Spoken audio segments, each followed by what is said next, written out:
know it's weird, but I just kind of rather be younger than older right now. It's weird.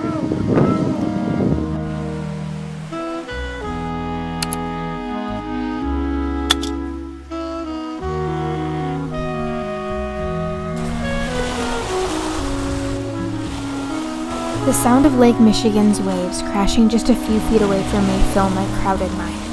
I'm staying at my aunt's lake house at the very top of Sturgeon Bay in Door County, and time with family has always been something similar to soul candy, a sense of security I need to feel right now. My house is still on the market, and I find myself torn between the feeling of wanting so badly to finally let that chapter in my life die officially. And yet, I struggle to give anyone permission to call my home theirs. All that to say that I jump at any opportunity to get the hell out of my house.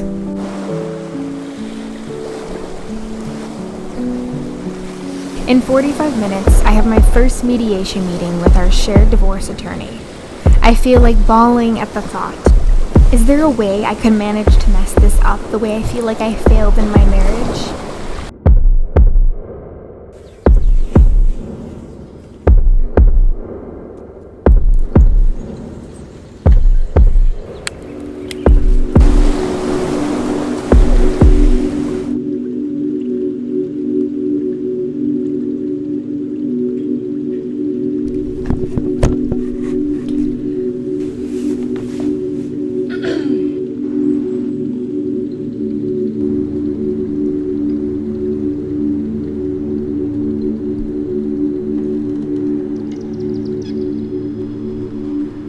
Crashing out.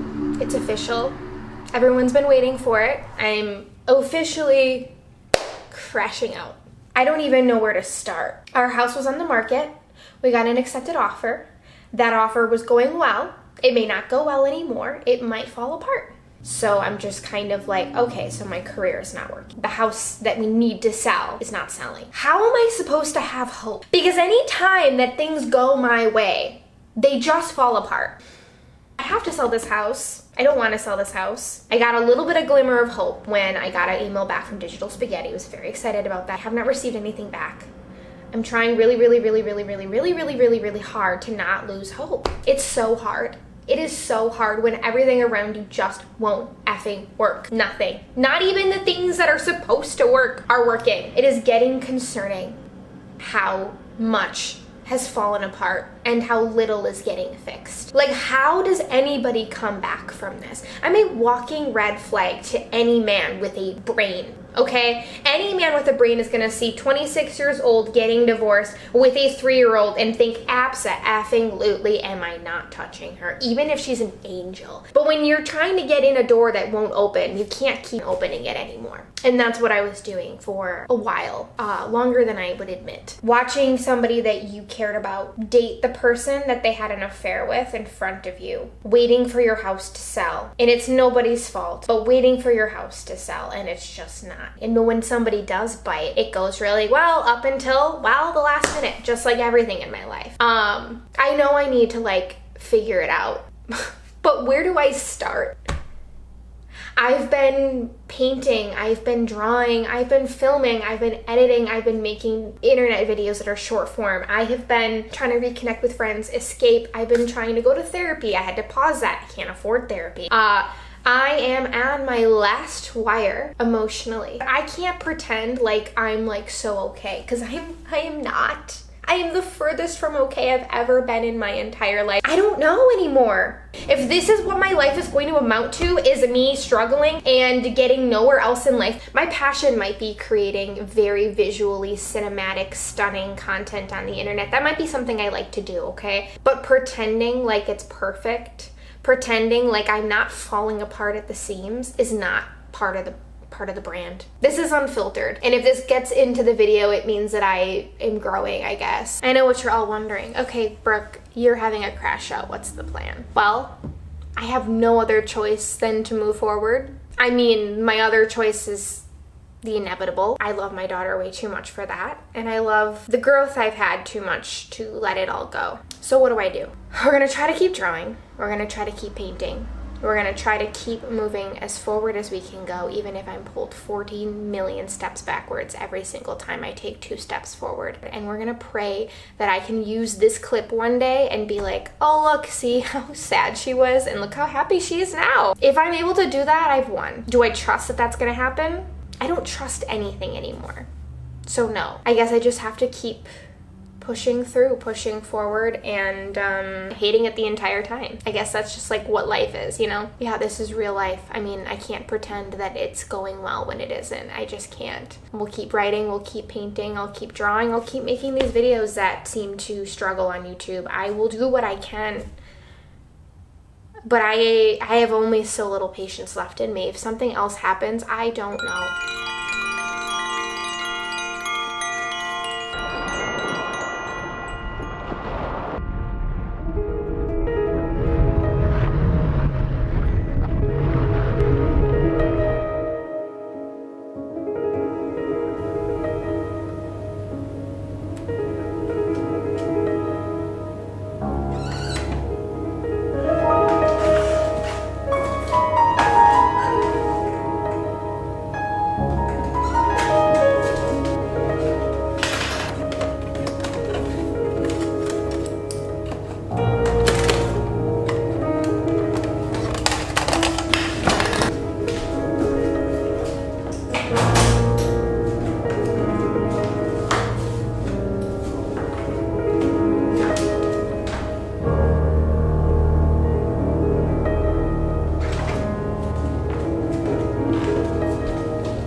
Years, I have finally finished a piece of art. It is really weird because as much as I'm proud of the way that this looks, I do feel like I have a lot of work to do. I have a lot of growing to do. I've lost a lot of my practice, and it is really weird to do a hobby that you once loved and knew so much about and then to kind of forget how to do it properly. It makes it really hard to complete artwork. And I think I have to just let it go and just feel proud of the fact that I actually finished something for once and that I'm able to finish things, because when you are going through the most debilitating, exhausting time of your life, it is so hard to finish anything, let alone start anything. So as much as I feel like this isn't my best work, I also feel very proud that I've finished something. We're making progress. We're trying to, at least. You know, I can't quite tell what I'm feeling these days. On one hand, the removal of an unserving relationship, forcing me to be on my own, has brought me a confidence that I haven't seen in myself in years. I know I deserve something better. I know this decision was absolutely the right one. However, the grief I feel is a small dose of emotional torture. Some call it the dark night of the soul, others call it depression. I don't know what to call my feelings at all these days. I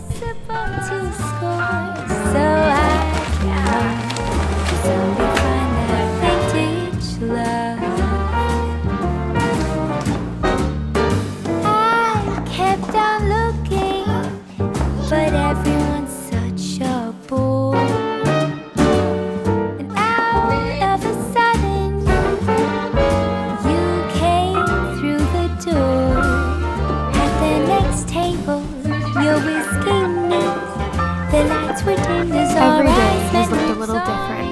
Some are spent writing until my hands hurt, while others are spent in my favorite places like the coast of Lake Michigan. There's nothing better than the sounds of the waves and the chatter of busy little people.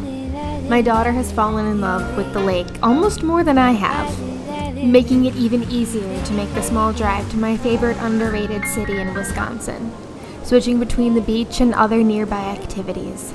Learning how to be a co-parent as opposed to a married one has definitely been an adjustment, but the new normal settles in as we figure it all out together. The old version of myself is also finding her place again, struggling between wanting to feel seen yet hide forever at the same time. And yet a new woman remains.